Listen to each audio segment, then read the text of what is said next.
Bonjour, je m'appelle Philippe Silberzan, bienvenue dans mon podcast Survivre et prospérer dans un monde de surprises. L'épisode d'aujourd'hui, faut avouer la leçon de leadership du cambriolage du Louvre.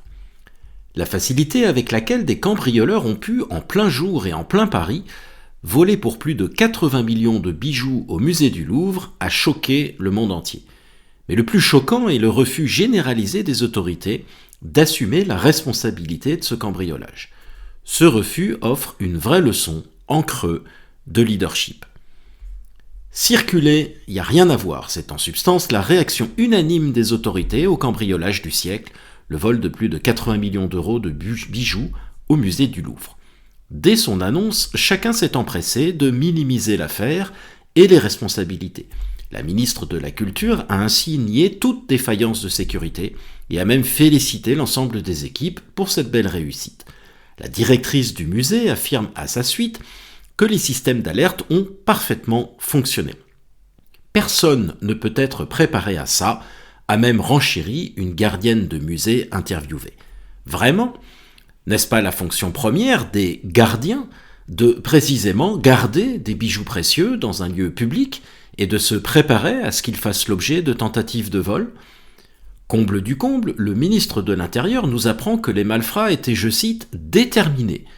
Or, que peuvent de pauvres gardiens, entre guillemets pas préparés, protégeant des dizaines de millions d'euros de bijoux d'une valeur historique inestimable, face à 4 cambrioleurs, je cite, « déterminés », arrivés en scooter ? On ne peut pas demander l'impossible.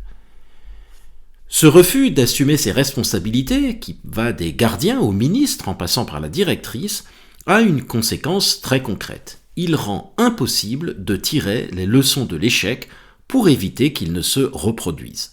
Car toute organisation peut connaître un échec. Aucune, même la mieux gérée, n'y échappe.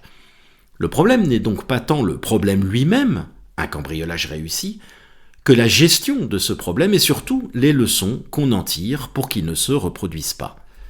Rien n'illustre mieux la façon dont la déresponsabilisation empêche toute réforme que la demande de la directrice d'installer un commissariat à l'intérieur du musée. Cela consiste à admettre que les agents du musée ne sont pas en mesure d'assurer leurs fonctions et à s'en remettre à une autorité tierce. C'est comme lorsque 2 enfants, incapables de régler leurs différends, font appel à la maîtresse. Or, un système qui n'est pas capable de regarder ses échecs en face et de les gérer se condamne à en connaître de nouveaux. Tout pouvoir périt par l'indulgence, a dit Voltaire. C'est la marque des organisations en déclin. Elles fonctionnent mal, leur dysfonctionnement est masqué parfois par leur prestige, jusqu'au jour où survient ce que le philosophe Clément Rosset appelait l'auray du réel, c'est-à-dire l'événement qu'on ne peut pas ignorer. Autrement dit, on se prend un mur qu'on n'avait pas vu venir. Pourtant, les avertissements sur les failles de sécurité n'ont pas manqué depuis longtemps, y compris de la Cour des comptes. Le refus d'assumer ses responsabilités est une faillite de leadership qui conduit à l'aveuglement.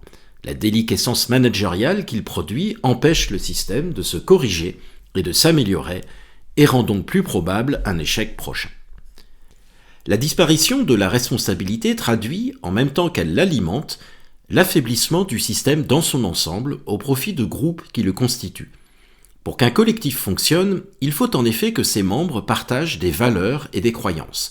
Ces croyances constituent la théorie de fonctionnement du collectif, c'est-à-dire ce qu'il faut faire et ne pas faire pour qu'il remplisse sa mission.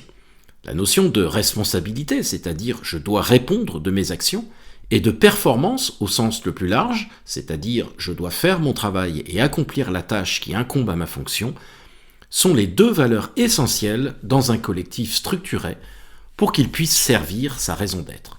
Cet affaiblissement empêche le système de faire prévaloir ses valeurs de façon universelle, la loi et les règles sont les mêmes pour tous, pour céder la place à un rapport de force. Dans un tel rapport de force, dès lors qu'il n'y a plus de valeurs partagées et acceptées, les petits groupes constitués ont toujours l'avantage. La raison d'être du collectif cède le pas à celle des groupes.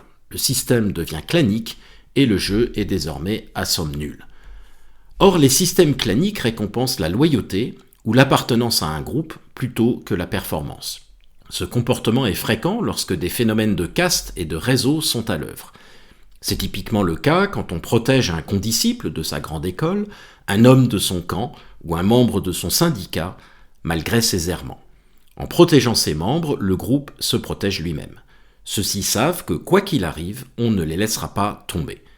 On rappellera ainsi que personne ne fut inquiété dans le fiasco du Crédit Lyonnais dans les années 90, bien qu'il ait coûté près de 50 milliards d'euros aux contribuables. Lorsqu'on se sait intouchable, quoi qu'on fasse, et malgré les pires inepties, la catastrophe est inévitable. Il n'y a pas beaucoup de solutions lorsqu'une institution est arrivée à un tel point de déclin, car la source de ce dernier est en son sein même. Le système n'est pas attaqué, il se suicide. Seul un acte fort de gouvernance, qui passe nécessairement par le départ des dirigeants clés, peut permettre un ressaisissement. Les premières décisions de Steve Jobs, lorsqu'il revient chez Apple en 1997, et alors que l'entreprise a elle aussi subi une longue dérive de dysfonctionnement, furent d'en remplacer la quasi-totalité des managers principaux. Au-delà des conséquences pratiques, le refus d'assumer ses responsabilités a aussi une dimension morale. À l'heure où les élites sont vivement contestées pour leurs privilèges, un tel refus ne peut qu'alimenter le sentiment de nos concitoyens que les règles ne sont pas les mêmes pour tous. Le principe du leadership veut qu'un grand pouvoir ne puisse aller sans grande responsabilité, selon la formule consacrée, mais cela n'est de toute évidence plus vrai dans la haute fonction publique. Nous en payons le prix aujourd'hui, bien au-delà des 80 millions d'euros. Merci de votre attention, vous pouvez retrouver cet épisode sur les principales plateformes de podcast. N'hésitez pas à vous abonner pour être informé des prochains épisodes. À bientôt!